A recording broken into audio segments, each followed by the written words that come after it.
आज की कहानी है एक बिंदास लड़की की। बुजुर्गों की तरफ से रिश्ता तय हो चुका था। कुंडली मिलान, लेन देन, सब कुछ।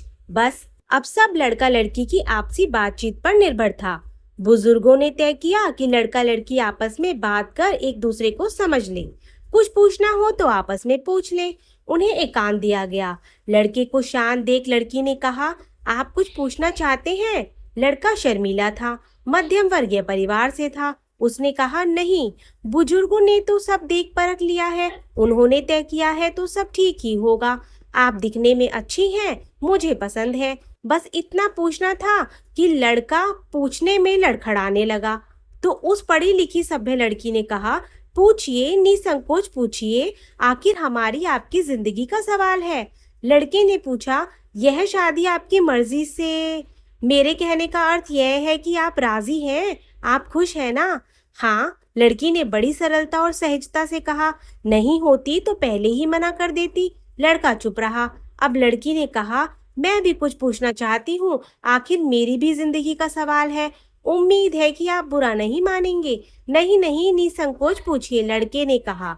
वह मन ही मन सोचने लगा, लड़की पढ़ी लिखी है तो तेज तो होगी ही, लेकिन इतनी बिंदास और बेबाक। आपका शादी के पहले कोई चक्कर, मेरा मतलब कोई अफेयर था क्या? क्या? लड़की ने लड़की की तरफ देखा। अरे आप घबरा क्यों गए? कॉलेज में पढ़े हो, इश्क वगैरह हो जाता है, इसमें आश्चर्य की क्या बात है? सच बताना, एक दूसरे से क्या छिपाना? जी, वह एक लड़की से, बस यूं ही कुछ दिन तक, अब सब खत्म है। लड़के ने झेपते हुए कहा।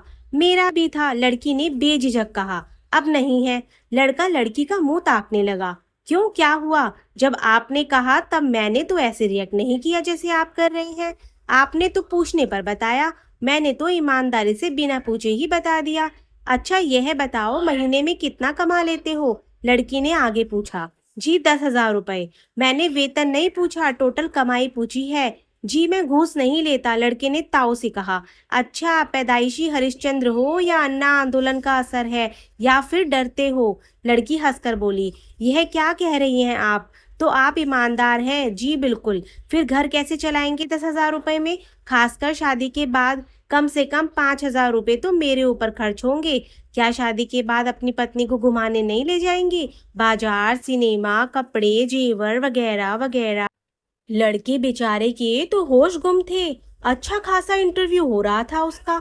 अब उसे लड़की बड़ी बेशर्म और उज्जड़ मालूम हुई। लड़की ने कहा, देखो, शादी के बाद मुझे कोई झंझट नहीं चाहिए। अपनी माँ बहन को पहले ही समझा कर रखना, मुझे सुबह आराम से उठने की आदत है। और हाँ, शादी के बाद अक्सर लड़ झगड़ कर लड़के अलग हो जाते हैं और सारी गलती बहुओं की गिना दी जाती है। सो अच्छा है कि हम पहले ही तय कर लें कि किसी भी बहाने से बिना लड़ाई झगड़े के अलग हो जाएं। तुम्हारा तो सरकारी जॉब है, ट्रांसफर करा लेना। दूसरी बात रही पहनावे की, तो मुझे साड़ी पहनने की आदत नहीं है। कभी शौक से, कभी मजबूरी में पहन ली तो बात अलग है। मैं सलवार सूट जीन्स पहनती हूँ और घर में बरमूडा, रात में नाइटी। बात की टेंशन नहीं चाहिए, यह मत पहनो, वह मत करो। पहले ही बता देती हूँ कि पूजा पाठ मैं करती नहीं। लड़की कहे जा रही थी और लड़का सुने जा रहा था। लड़के को लगा कि वह भी क्या समय था जब लड़की लजाते शर्माते उत्तर देती थी, हाँ या ना में। लड़का पूछता था, खाना बनाना आता है? गाना गाना जाती हो?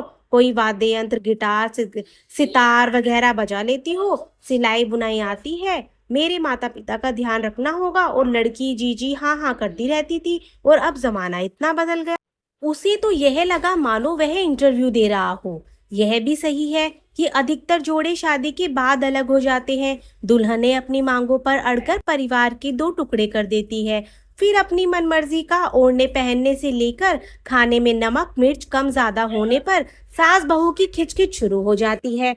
यह कह तो ठीक रही है, लेकिन शादी से पहले ही इतनी बेखौफ और निडर होकर बात कर रही है, तो बाद में ना जाने क्या करेगी। यह तो नीति और मर्यादा के विरुद्ध हो गया। अभी पत्नी बनी नहीं और पहले से ही ये रंग ढंग। लड़का तो फिर लड़का था, उसने भी कहा, शादी से पहले का भी बता दिया और शादी के बाद का भी। तुमसे शादी करने का मतलब माँ बाप भाई बहन सब छोड़ दूं, तुम्हारे शौक पूरे करता रहूं, कर्तव्य एक भी नहीं और अधिकार गिना दिए? यह क्या बात हुई? लड़की ने कहा, जो होता ही है वह बता दिया तो क्या गुनाह किया? सच ही तो कहा है, इसमें क्या जुर्म हो गया? यह कोई तरीका है कहने का? यह कहती कि तुम्हारा घर संभालूंगी, बड़े बूढ़ों का आदर करूंगी, सबका ध्यान रखूंगी तो अच्छा लगता। ये सब तो आया के काम है। बाई है घर पर काम वाली, या हमेशा मुझसे ही सब करवाने के चक्कर में हो? धोबिन भी मैं, बर्तन झाड़ू पोछा वाली भी मैं। पत्नी चाहिए या नौकरानी? लड़का भी उत्तर देने लगा, क्या जो पत्नियां अपने घर का काम करती है वे नौकरानी होती हैं? अरे आप तो नाराज हो गए। लड़की ने अपनी हंसी दबाते हुए कहा, सरकारी नौकरी में हो, ऊपर से कमाई तो होगी ही, फिर मेरे पिता दहेज में वॉशिंग मशीन तो देंगे ही, कपड़े धुलाई का काम आसान हो जाएगा। मैं तो कुछ बातें पहले ही स्पष्ट कर रही हूँ, जैसे मुझे 3-4 सीरियल देखने का शौक है और उन्हें मैं कभी मिस नहीं करती। अब ऐसे में कोई काम बताए तो मैं टस से मस नहीं होने वाली। अपने दहेज के टीवी पर देखूंगी, चिंता मत करना। किसी और के मनपसंद सीरियल के बीच में नहीं घुसूंगी। लड़के के चेहरे के बदलते रंग को देख लड़की ने कहा, आपको बुरा तो लग रहा होगा, लेकिन ये सब नॉर्मल बातें हैं जो हर घर में होती है। मेरी ईमानदारी और साफ गोई पर आपको खुश होना चाहिए, और आप है कि नाराज दिख रहे हैं? नहीं, मैं नाराज नहीं हूँ, मुझे कुछ कहना है, लड़के ने कहा। हाँ, मुझे गोलगप्पे, चाट, पकौड़ी खाने का बड़ा शौक है। कम से कम हफ्ते में एक बार तो ले ही जाना होगा। लड़की बोले जा रही थी, बेवकूफ थी, कम अक्ल थी। समझ नहीं आ रहा था लड़के को। लड़की ने फिर पूछा, सुनो, तुम शराब सिगरेट तो नहीं पीते, तंबाकू तो नहीं खाते? जी जी, लड़के की जबान फिर लड़खड़ाई। जी जी क्या, हाँ या नहीं? लड़की ने थोड़े तेज स्वर में पूछा। अब आपने इतना सच बोला है तो मैं भी क्यों झूठ बोलूं? कभी कभी दोस्तों के साथ पार्टी वगैरह में। देखो, मुझे शराब और सिगरेट से सख्त नफरत है। इसकी बदबू से जी मिचलाने लगता है। तंबाकू खाकर बार बार थूकने वालों से तो मुझे घिन आती है। सब छोड़ना होगा, पहले सोच लो। तुम्हारे माता पिता को ये सब पहले बताना चाहिए था। वे तो कह रहे थे लड़का बड़ा शरीफ और सज्जन है, झूठ बोलने की क्या जरूरत थी? आप मेरे माता पिता को अभी से झूठा कह रही हैं, लड़के ने गुस्से में कहा। आप में शर्म नाम की कोई चीज ही नहीं है। लड़की भी गुस्से में बोली, शराबी कबाबी तुम झूठे, और तुम्हारे माँ बाप भी। शर्म आनी चाहिए कि मुझे तगड़ा दहेज भी चाहिए, लड़की भी ऐसी होनी चाहिए, और तुम कुछ भी करो। लड़की मुंह बंद करके रहे। कल शराब पीकर हाथ भी उठाओगे, फिर सुबह माफी मांगोगी कि नशे में हो गया। ये सब मैं सहने वाली नहीं, सीधा रिपोर्ट करूंगी, सबके सब अंदर हो जाओगे। नए जमाने की पढ़ी लिखी लड़की हूँ, अपने राइट्स जानती हूँ। इससे ज्यादा सुनना लड़के के बस में नहीं था। वह गुस्से से बाहर निकल आया। माँ बाप कुछ समझते पूछते कि उसने कहा यह शादी नहीं हो सकती, फौरन वापस चलिए। लड़का गाड़ी में बैठ गया। क्या हुआ क्या हुआ कहते हुए लड़की के परिवार वाले दौड़े। लड़के ने कहा, अपनी लड़की से पूछ लेना। लड़का अपने परिवार के साथ गाड़ी में बैठकर उड़न छू हो गया। अरे अभागिन, क्या कह दिया तूने? लड़की की माँ ने गुस्से से लड़की से कहा। इतना अच्छा रिश्ता हाथ से निकल गया। जन्मपत्री भी मिल रही थी, सरकारी नौकरी वाला लड़का मिल रहा था, आजकल मिलता ही कहाँ है। लड़की ने अपने बचाव में कह दिया लाग लपेट कर। अरे माँ, अच्छा हुआ बात करवा दिया आपने। लड़का एक नंबर का शराबी कबाबी है। किसी लड़की से अफेयर की बात भी कह रहा था, और भी ना जाने क्या क्या बताया माँ उसने। लड़की के माँ बाप ने मान भी लिया। जब अपनी ही लड़की बताए तो माँ बाप विश्वास क्यों नहीं करेंगे?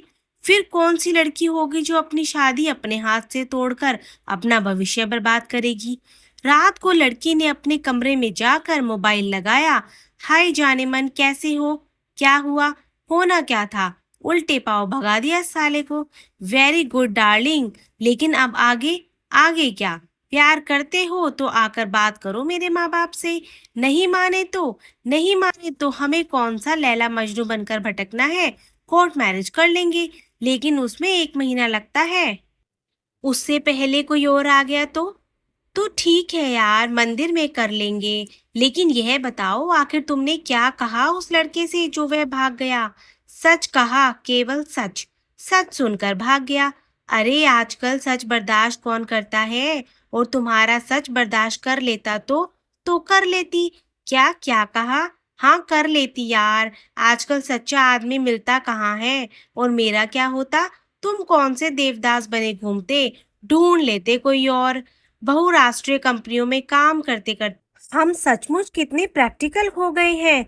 दिल तो जैसे है ही नहीं, ना आत्मा, ना मन, ना जमीन, बस मुनाफा, मोटी तनख्वाह। कितने बेशर्म और बेहया हो गई है हमारी सोच। बिल्कुल मशीन हो गए हैं हम लोग।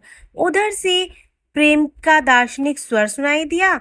लड़की ने कहा, ओए ज्यादा जज्बात जमीर की बातें मत कर, जल्दी से कंपनी का टारगेट पूरा कर। चार भोले भाले भविष्य की चिंता करने वालों को सपने दिखा, कमा, लूट और अपनी जगह पक्की कर। मान लो मैं किसी वजह से तुमसे शादी ना कर सकूं, मना कर दूं किसी मजबूरी के कारण, या कोई और पसंद आ जाए, तब क्या होगा तुम्हारा? पेरमी का स्वर गंभीर था। तो क्या होगा? कुछ नहीं। मुझे पुरानी फिल्मों की मीना कुमारी समझ रखा है क्या? तुम नहीं तो कोई और सही। नहीं तो अच्छा ठीक है, अब यह बकवास बंद कर, रात बहुत हो गई। आई लव यू बोल और फोन रख। लड़का हंसते हुए बोला, ओके कल मिलते हैं। Okay bye, good night. और दोनों तरफ से मोबाइल बंद हो गया। दोस्तों, आपको आज की कहानी कैसी लगी? कमेंट बॉक्स में जरूर बताएं और हमारे चैनल को सब्सक्राइब करें। Thank you.